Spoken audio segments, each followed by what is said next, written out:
जो कछु दर से भावन ताको ज्यों सपने जग भाषा। जो कुछ दिखाई दे रहा है ना वो है नहीं। कैसे नहीं है? सपने में भी देखा था, वो है क्या अब नहीं है। तो ये भी सपना है। वो नींद आने पर आता है, आंख बंद होने पर, और ये आंख खुलने पर आता है सपना ही।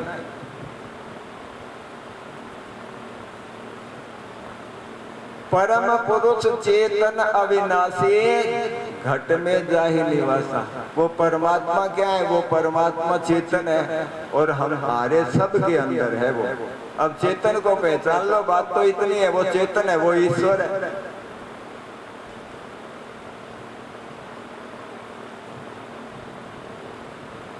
पर पहले धर्म बुद्धि पक्की करनी होगी। सदाचारी बनो, संयमित बनो, इंद्रियों को बस में करो, मन को बस में करो, सही मार्ग पर चलो।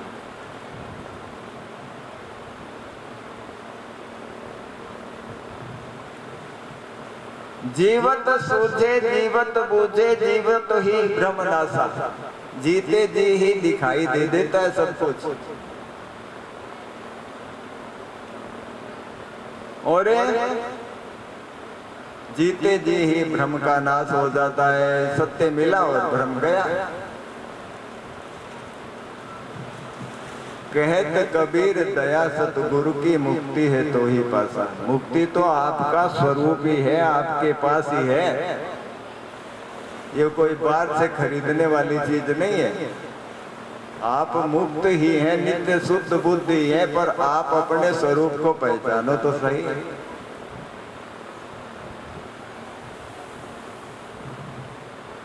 ये बात गोस्वामी जी कहते हैं, तुलसीदास ये चित विलास जग बूझत बूझत बूझे।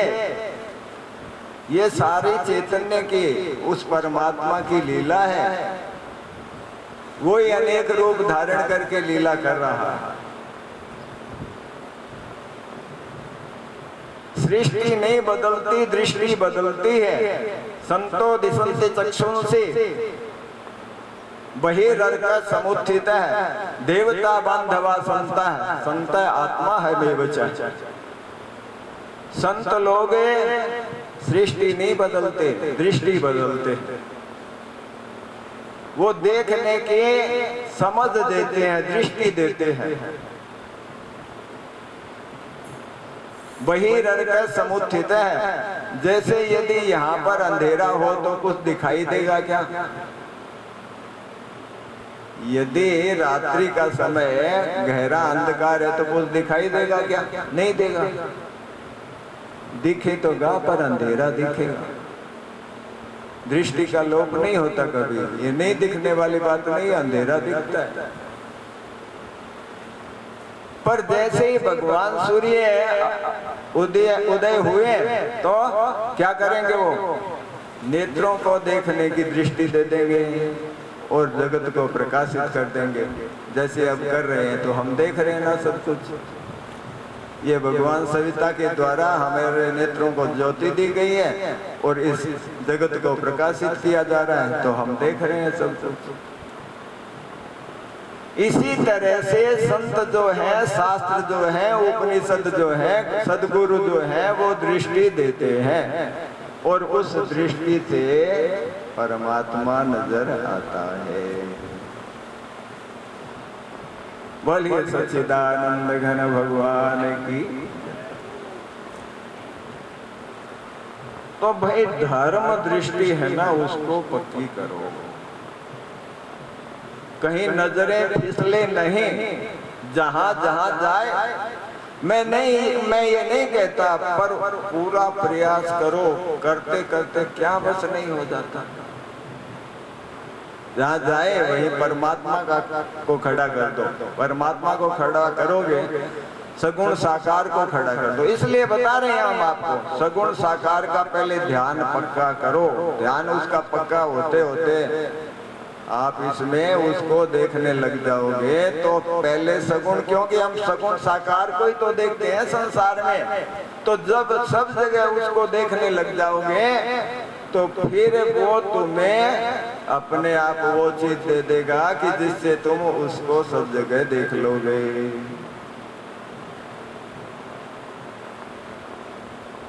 ये भागवत का कथन है। अस्तु देखो कि जब बकासुर मारा गया तो अघासुर नाम का राक्षस आया। अघ कहते हैं पाप को। अघासुर आकाश तक व्यापक था। अघासुर सर्प के रूप में रहता था, तो इसलिए वो सर्प का रूप लेकर आया। कहाँ आया? क्योंकि भगवान वृंदावन धाम में चले गए हैं। अब छोटे से हैं कन्हैया, तो जो छोटे छोटे बछड़े हैं ना, उनको चराते हैं। साथ में गोप बालक हैं, उनको चरा रहे हैं। तो गोप बालक है, उन वृंदारण्य धाम की शोभा को देख रहे हैं, निहार रहे हैं। तो वृंदावन की शोभा को देखते देखते गोप बालक क्या देखते हैं? रेता पेटा मना मन सुखा हाल। तो ये सब भगवान के सखा हैं। देखते देखते एक ने कहा कि देखो रे कितने सुंदर गुफा है।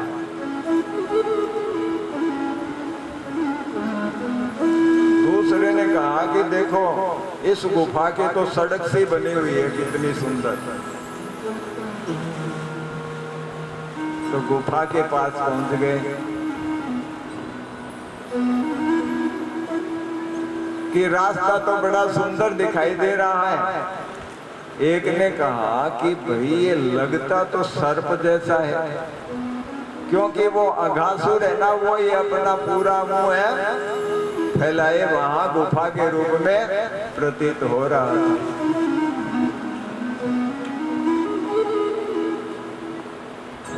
एक ने कहा देखो ये खूंटियां सी लगी है, मानो कोई सर्प के दांत हो। तो थोड़ा थोड़ा उनको ये दिखाई दिया कि सर्प भी हो सकता है। तो किसी ने कहा कि हम कभी सर्प के अंदर नहीं चले जाएं। तो एक ने कहा क्या है चले जाएंगे, तो अपना कन्हैया जो है ना, वो इसका भी कर देगा काम तमाम। अब भगवान ने देखा कि ये कहते कहते तो सारे सारे उसके अंदर।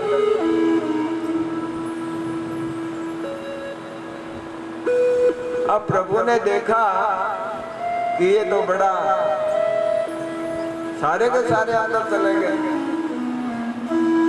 पर अघासुर ने मुंह बंद नहीं किया, क्योंकि वो सोचता था कि जिसको अंदर लेना है वो तो अभी बाहर है।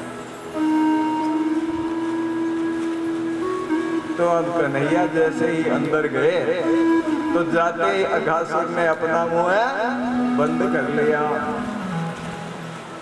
और मुंह बंद करते ही भगवान ने क्या किया कि अपना स्वरूप है उसको बढ़ाया। तो स्वरूप को बढ़ाया तो अब अघासुर के अंदर जलन होने लगी,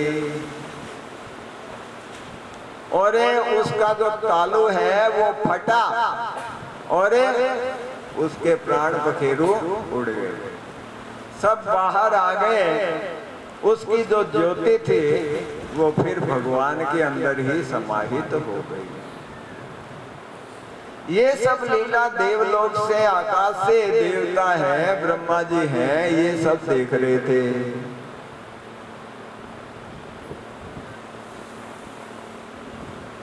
तो उन्होंने और तो सब देखा, पर ब्रह्मा जी को ये हुआ कि देखो इस अघासुर को, इतने पापी को मुक्ति कैसे मिल गई। अब है क्या कि जो लीलाएं होती थी ना, वो लीलाएं शाम को आकर बालक जो है वो बताते थे गोकुल में।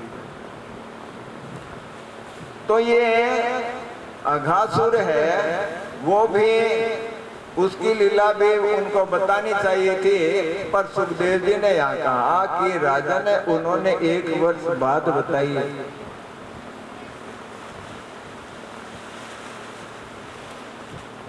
देखो, अघासुर ने भगवान को अपने अंदर धारण किया और धारण करने से अघासुर जो है वो मुक्त हो गया। तो सुखदेव जी यहाँ एक बात कहते हैं राजा परीक्षित से कि राजन, भगवान के तो कोई एक अंग का भी चिंतन करता है,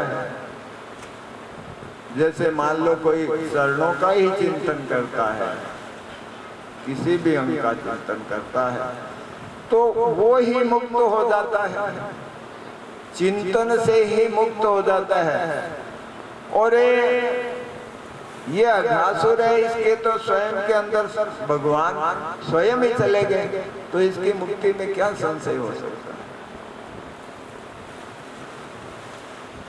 तो इसलिए क्या करना चाहिए, अपने मन में, अपने हृदय में भगवान को बसाना चाहिए।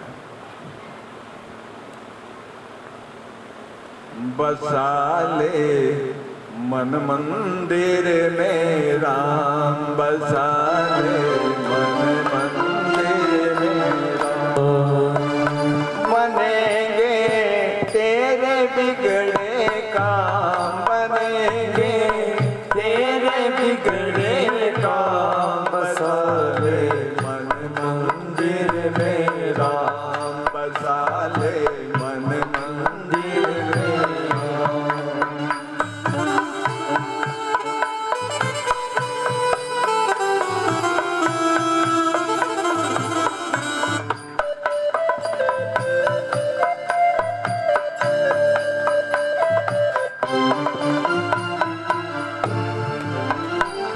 कोड़ी कोड़ी माया जोड़ी, क्या आएगी काम, क्या आएगी काम।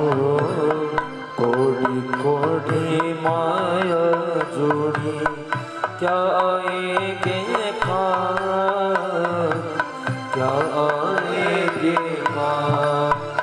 तेरा मेरा करते करते, तेरा मेरा करते करते, निकल जाएंगे प्राण, बसा ले मन मंदिर में राम, बसा ले मन मंदिर मेरा, बसा ले मन मंदिर मेरा। बनेंगे तेरे सारे काम, बनेंगे तेरे सारे काम, बसा ले मन मंदिर मेरा, बसा ले मन मंदिर मेरा।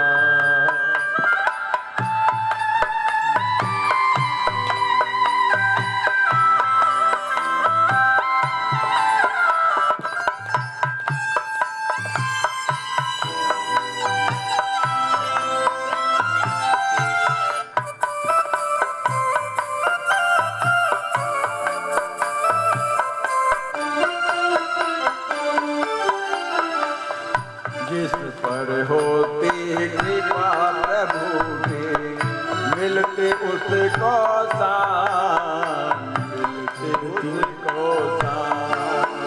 और जिसकी होती कृपा प्रभु की, मिलती उसको शान, मिलती उसको शान। जो चलता है गुरु वचनों पर, जो चलता है गुरु वचनों पर, उसे मिले भगवान, बसा ले मन मंदिर में राम, बसा ले मन मंदिर मेरा। बनेंगे काम बनेंगे तेरे बिगड़े काम बसा ले मन मंदिर मेरा बसा ले मन मंदिर मेरा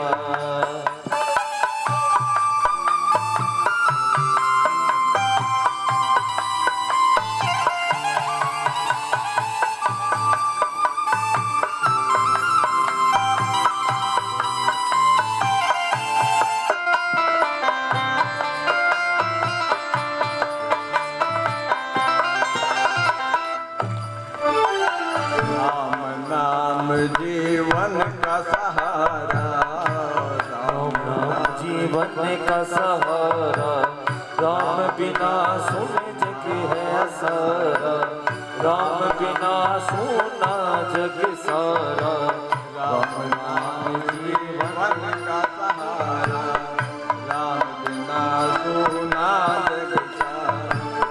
राम बिना सोना तन मन धन, राम बिना सोना तन मन धन सोना तेरा धाम बसा ले मन मंदिर मेरा, बसा ले मन मंदिर मेरा बनेंगे तेरे बिगड़े काम, बनेंगे तेरे बिगड़े काम बसा ले मन मंदिर मेरा बसा ले मन मंदिर मेरा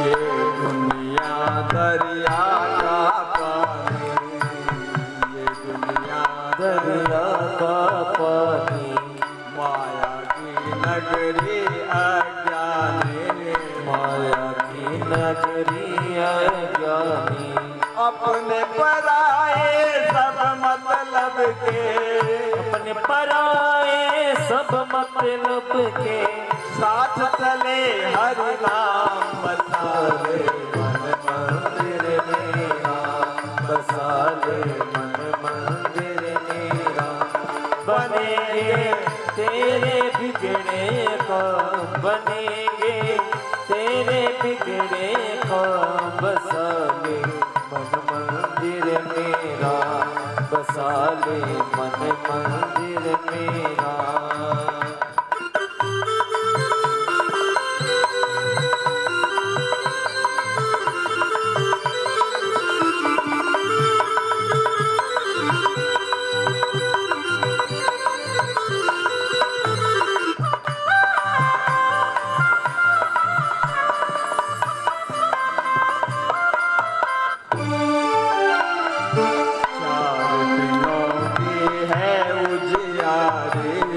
चार दिनों की है उजियारी फिर तेरी दुनिया अंधियारी, फिर तेरी दुनिया अंधियारी 4 दिनों की है उजियारी, 4 दिनों की है उजियारी फिर तेरी दुनिया अंधियारी, फिर तेरी दुनिया अंधियारी जीत उसी की होती जग में, उसी की होती जग में जिसके मन में राम बसा ले बसा ले मन में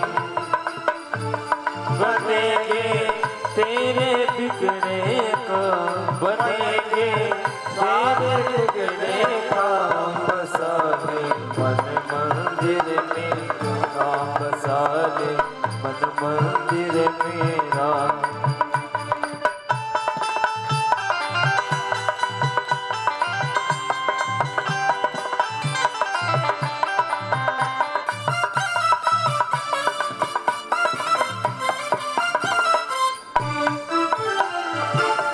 बोलिए कृष्ण कन्हैया लाल की।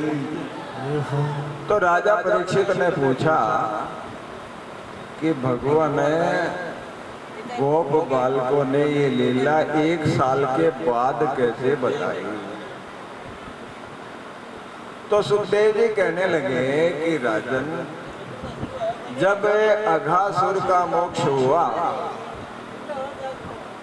और सारे बालक जो हैं उसके अंदर से बाहर आ गए, तो अब मध्याह्न का समय हो गया। भगवान ने कहा कि भाई देखो, अब तो कलेवे का समय हो गया है, इसलिए चलो हम कलेवा करते हैं। सभी अपना अपना छिंका जो है ना टिफन भाई वो लेकर जाते थे। तो सब गोप बालक हैं वो यमुना जी के किनारे पर, जहाँ अच्छी बालू है, ठंडी ठंडी हवा चल रही है, बहुत सुरम्य वातावरण है, वहां पर आए। शीतल मंद पवन जो है वो चल रहा है। तो ऐसे में वहां पर बैठे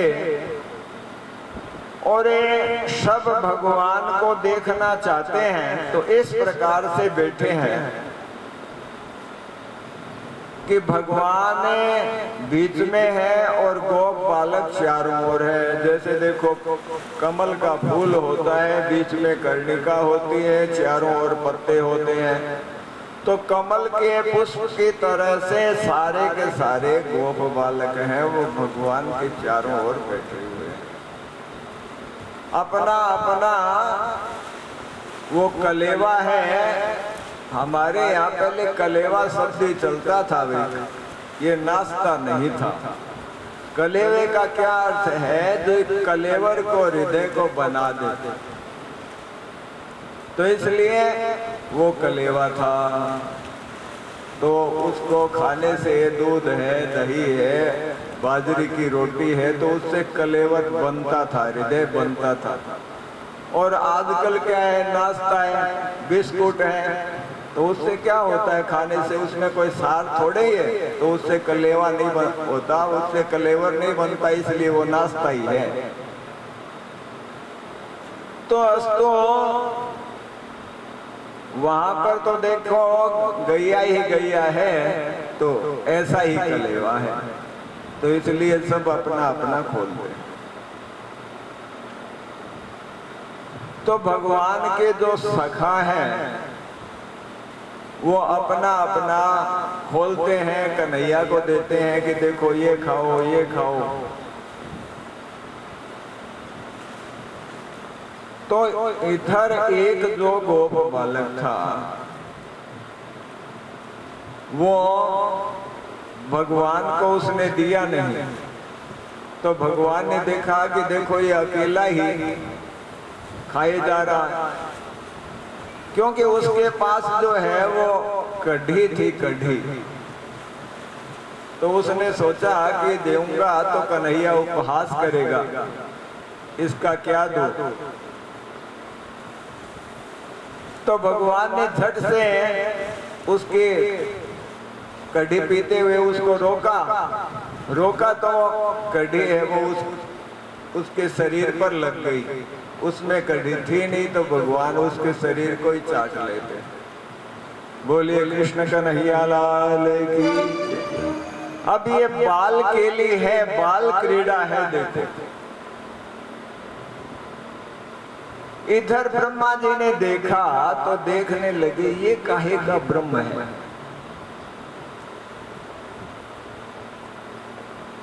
गोस्वामी जी महाराज ने कहा है कि निर्गुण रूप सुलभ अति, सगुण जान नहीं कोई। क्योंकि सगुण में ऐसी ऐसी लीलाएं होती हैं जिसको देखकर मन में भ्रम हो जाता है। और तो क्या, नारायण, जो नारायण के वाहन है गरुड़ जी, उनको ही रामावतार में भ्रम हो गया कि ये भगवान के अवतार हैं और नागफांस में बंध गए। इनकी नागफांस मैं काटता हूं, ये कैसे भगवान है।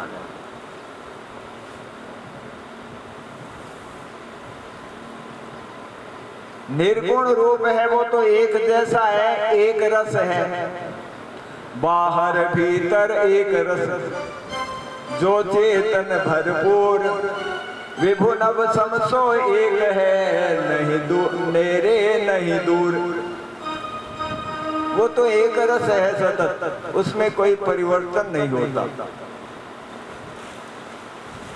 पर सगुण रूप में तो भगवान अनेक लीलाएं करते हैं, तो जिसको देखकर भ्रम हो जाता है।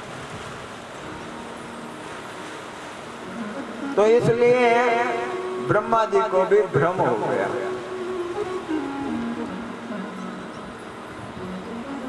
तो ब्रह्मा जी ने अपनी माया से जानना चाहा कि मैं जानूं कि ये आखिर है तो ब्रह्म क्या।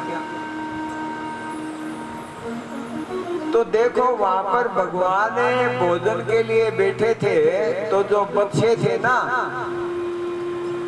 वो चर रहे थे तब तो पास में, अब चरते चरते बच्चे हैं वो दूर चले गए।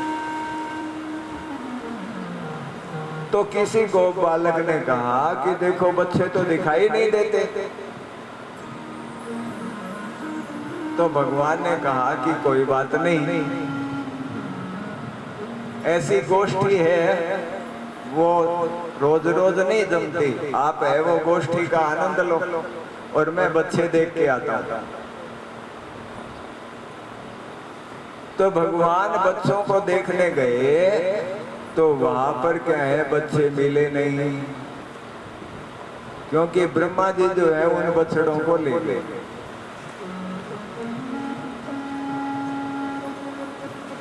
और ब्रह्मा जी ने उन बछड़ों को ले जाकर सुप्त अवस्था में कर दिया, छुपा दिया। अब भगवान है वो ब्रह्मा जी की करतूत को पहचान गए। मायाधीश पर किसी के माया थोड़ी चलती है। अब इधर आए लौट के, तो ब्रह्मा जी ने क्या किया, वो गोप बालक थे ना उनको भी उठा कर ले गए, उनको भी ले जाके सुला दिया।